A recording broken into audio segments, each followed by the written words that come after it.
कि आप सब परिवार के लोग हो, आपकी मांगे जायज है, आपका आंदोलन जायज है, पर आंदोलन आपको चूंकि सरकारी सेवाओं में जाना है तो ये आंदोलन संवैधानिक मर्यादाओं में होना चाहिए, इतना आग्रह में करना चाहिए। याद रखना ही संवैधानिक मर्यादा है। बाबा साहब अम्बेडकर ने संविधान बनाया, बाबा साहब अम्बेडकर ने जो संविधान बना वही कारण है कि आप यहाँ लड़ पा रहे हो। मैं आप लोगों के बीच में खड़ा हूँ, अपनी बात ताकत से कह रहा हूँ। बाबा साहब अम्बेडकर का जो संविधान है यही कारण है कि आज पूरे देश में जो कानून व्यवस्था के नाम पे सही सरकारें चलती, नहीं तो अराजकता हो जाती। यही कारण है कि अधिकारी हमसे डरते हैं, उस संविधान के कारण डरते हैं। तो आप लोग उनकी उस संविधान की रक्षा करो, उस संविधान की मर्यादा को रखो। जो आंदोलन है ये मर्यादा पूर्ण रहना चाहिए, संवैधानिक रहना चाहिए, इसका ध्यान रखो। और मैं फिर से मोहन यादव जी, ये भ्रष्ट पीएससी का पूरा तंत्र बदल दो, पूरा तंत्र बदल दो। अगर ये तंत्र रहा तो ये बच्चों का भविष्य तो खराब होगा, पर आपकी सरकार का भविष्य भी सही नहीं रह सकता है। सही है कि गलत?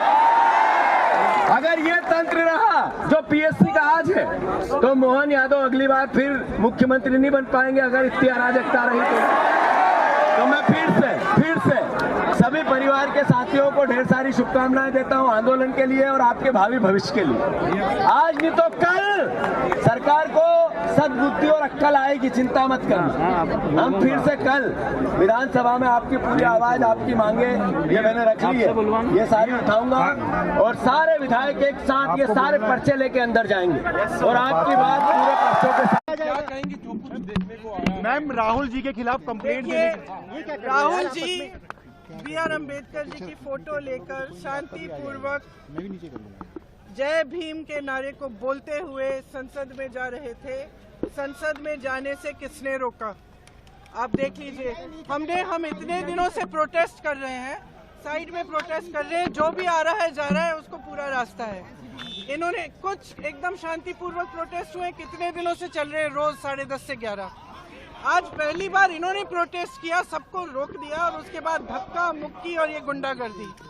और अब सिर्फ अमित शाह जी की खाल बचाने के लिए ये अब इन्होंने साजिश शुरू की है कि भैया ने किसी को धक्का मारा, ये वो। मेरी आंखों के सामने आप सब ने देखा होगा, खड़गे जी को धक्का मार के जमीन पे गिराया। उसके बाद एक सीपीएम के एमपी को धक्का मारा, उनके ऊपर गिरे, खड़गे जी के ऊपर।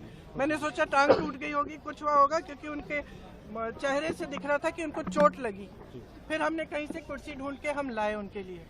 अब आप खुद ही देख रहे हैं, यहाँ पे रोज खड़े हैं, हम रोज प्रदर्शन कर रहे हैं 10:30 से 11। आज तक कुछ नहीं हुआ है, ये सब साजिश है। इनसे हमने पूछा, ये जो हमें रोक रहे थे, हिम्मत है तुम्हारे में? अगर अम्बेडकर जी को चाहते हो जय भीम बोलो।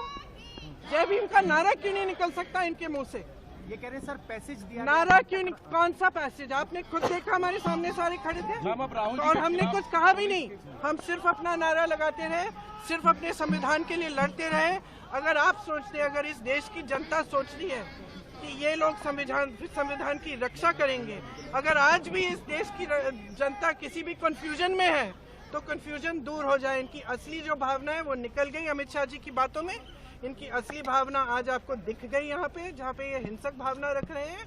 इनके मुंह से जय भीम निकल भी नहीं सकता। मैं इनको चैलेंज करती हूँ बीजेपी की एमपी से, यहाँ खड़े होके जय भीम बोले। पुलिस शिकायत